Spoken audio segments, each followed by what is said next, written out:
Hi, today I want to share with you how we've been helping an Orang Asli family in digging a pond. A few of us have been going to this Mustafa's house, one of the one Orang Asli's family, to help his family to dig a fish pond for them to start rearing fish and hopefully they can, sell as well and also to sustain them. So here you can see a photo of the pond taking shape with Izwan, his eldest son, next to it.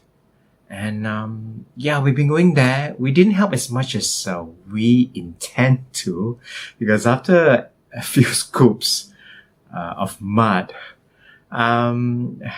we have to rest. In fact, we rested more than we dug. In fact, Izwan's effort alone is equivalent to all hours combined. So yeah, he did most of the work. And his brothers were there to help as well. Here you see Ephesus and 8-year-old Matthew helping out. And Matthew couldn't really be in the pond to dig, so he stood by the edge of the pond and waited for us to pass him the buckets of mud that we scooped up. He helped in emptying every bucket that we brought up to him. Initially, he was a little hesitant to dirty his hands and shoes because his shoes really looked brand new. But he didn't let the dirt stop him. What impacted me the most was his willingness to do the dirty work.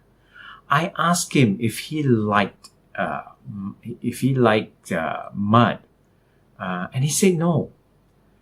So, as you can see here, the photo shows very clearly how he was handling the bucket. He was using his palm to hold the bucket in hope that his fingers won't get dirty, but they still got very dirty. After every bucket, he would try to clean his hands and his shoes just by swinging his hands and feet to try to get rid of the mud, and also not touching his shirt. Yet, he faithfully waited for each bucket to come and handle it with care and kept cleaning his hands and shoes, every time. I see a willingness in him, to follow after his brothers and to help them even though he did not like the mud. He never complained or say anything about all the dirt. But he was just faithfully working each bucket. Such inspiring and encouraging attitude. I moan and groan with every scoop of mud. Puts me to shame.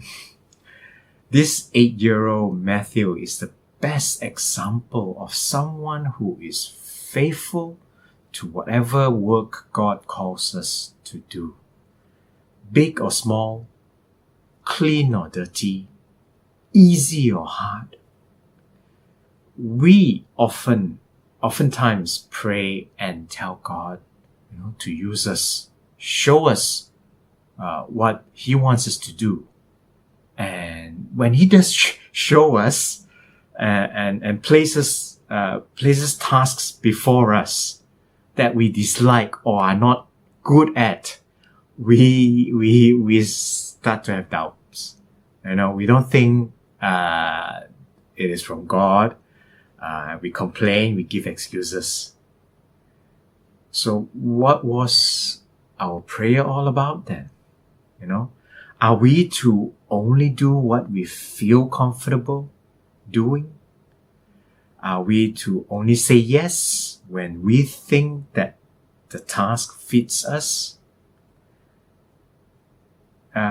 Jesus, right before he was betrayed, told the Father, "Not my will, but yours be done." Whose will are we doing today? Our will or God's will? Give it some thoughts.